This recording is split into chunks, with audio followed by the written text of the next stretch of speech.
जनपद औरैया के राष्ट्रीय राजमार्ग पर भगवतीपुर में ट्रामा सेंटर के भवन का निर्माण भी होने वाला है। प्राथमिक स्वास्थ्य केंद्र बघुआ का निर्माण, 50 शैय्या मैटरनिटी विंग विधूना का निर्माण, राष्ट्रीय कृषि विकास योजना अंतर्गत किसान कल्याण केंद्र भाग्यनगर, अग्निशमन केंद्र विधूना जनपद औरैया में अनावासीय और आवासीय भवन का निर्माण, जनपद औरैया में ग्राम डोंडापुर के अरिंद नदी पर लघु क्षेत्र पहुंच मार्ग एवं अतिरिक्त पहुंच मार्ग, कुल 184 पंचायत भवन का निर्माण, कुल 415 सामुदायिक शौचालय का निर्माण और 284 मार्गों का निर्माण होने जा रहा है। इसके अतिरिक्त भी हमारे जनपद औरैया में माननीय मुख्यमंत्री जी की कृपा से हमारे जो जुडिशरी की बिल्डिंग नहीं थी, आज 95% भूमि अधिग्रहण का काम उसका पूरा हो गया है। न्यायिक भवन का भी जल्दी ही निर्माण शुरू होने वाला है। 95% जमीन का अधिग्रहण हो चुका है। इस प्रकार से हमारे पूरे जनपद में इतना विकास, एक बस अड्डे का निर्माण लगभग 80% उसका निर्माण पूरा हो चुका है और बेला से लेके शेरगढ़ घाट तक 4 लाइन छूटा हुआ था। मैंने प्रस्तावित किया था, डीपीआर उसका बनके शासन में पहुंच गया है। स्वीकृत मिलने के बाद ये भी आपका काम जल्दी होने वाला है। इसके बाद ये बाईपास दिव्यापुर में जो जाम की व्यवस्था रहती थी, जाम की बड़ी अव्यवस्था थी, ये बाईपास मेडिकल कॉलेज होते हुए इसका भी डीपीआर बनके पहुंच गया है। हमारे जनपद औरैया में मैं समझता हूं कि रेलवे का ओवरब्रिज बनके बाईपास भी बनने जा रहा है और पाता का रेलवे का ओवरब्रिज बनके तैयार हो चुका है। मैंने उसका शिलान्यास किया था। इस प्रकार से बड़ी बृहत कार्य योजनाएं औरैया में माननीय मुख्यमंत्री जी की कृपा से आज संपन्न हो रही हैं। मैं उनका औरैया जनपद में, पूरे औरैया जनपद की जनता की ओर से हार्दिक बेची जा रही है। बाजार में हर चीज लगा दी है। कोई सरकार अगर चीजें बाजार में लग जाएगी तो कोई ना कोई खरीदने आ ही जाएगा। सब कुछ बेचना चाहती है सरकार, और ये सरकार बनी रही तो हो सकता है सब कुछ बेच करके सरकार को भी आउटसोर्स करके छोड़ के चले जाए। इसलिए हम सब लोगों को सावधान रहना है।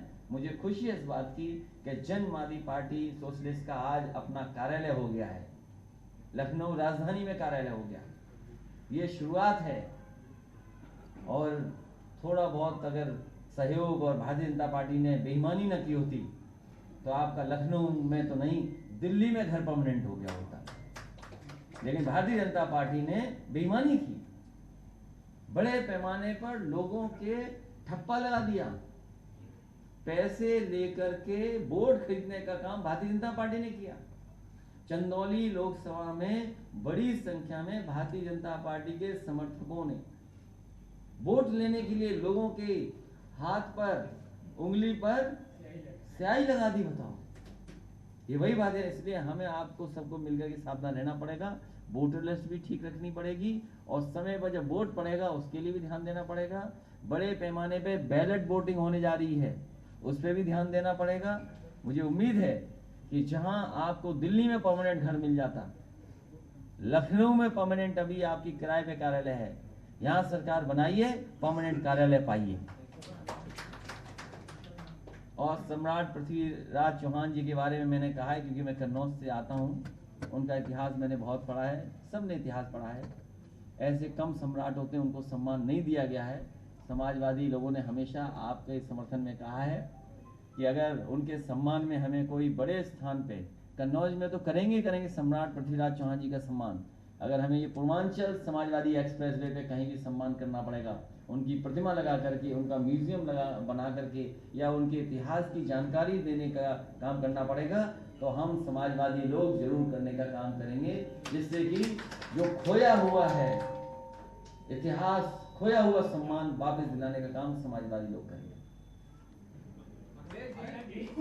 एक एक करके पूछिए। निकल के आई है कि जो आपका और ऋतिक जो गठबंधन है उसकी सीटें लगभग तय हो चुकी है।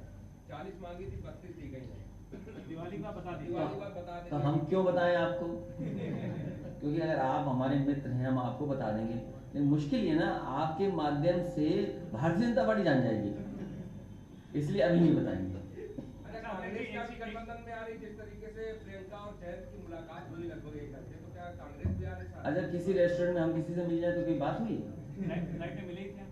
हाँ ठीक बात है, भूल गया था मैं, और मैं फ्लाइट से निकलूं बात कुछ और कह दूं तो। लेकिन सर रेस्टोरेंट में मिलने के बाद एक साथ जाना दिल्ली कुछ तो दर्शाता है। और अभी जो हम मिलाए उसके लिए क्या दर्शाता है? अच्छा जी, एक न्यूज एजेंसी से बात करते हुए मुख्यमंत्री योगी आदित्यनाथ ने कहा है कि अगर पार्टी उनको कहेगी तो वो कहीं से भी चुनाव लड़ने को तैयार है। मुख्य विपक्षी दल आप हैं, क्या आप भी लड़ेंगे चुनाव? आप बाबा मुखर्जी जी को चुनाव नहीं लड़ना चाहिए, वो जा रहे हैं। आप अपना बताएं। जाने वाले से क्या लेना देना? आप चुनाव लड़ेंगे? समाजवादी पार्टी ने तय किया है और समाजवादी पार्टी तय करेगी, और मैदान में चुनाव जब होगा तो चुनाव में होंगे मैदान में। ये क्या बात हुई, आप क्या कह रहे हो? लड़ेंगे कि नहीं विधानसभा चुनाव? पार्टी तय करेगी, और जब चुनाव मैदान में है तो चुनाव से पीछे कैसे हटेंगे हम? क्योंकि जैसे ही हाँ कहूँगा क्षेत्र पूछोगे, क्षेत्र मत बताइएगा। उस समय पर बताएंगे। आपके बयान को बार-बार कई राजनीतिक दलों ने उसको चलाया है, कई राजनीतिक दलों ने उसको सवाल उठाया है। जो आपने महात्मा गांधी और जिन्ना को लेकर कहा था, उसका कॉन्टेक्स्ट क्या था, अगर आप एक बार क्लियर कर दें? नहीं, क्यों करें कॉन्टेस्ट? मैं तो कहूँगा ना कि दोबारा किताबें पढ़ लें, दोबारा किताबें पढ़नी चाहिए लोगों।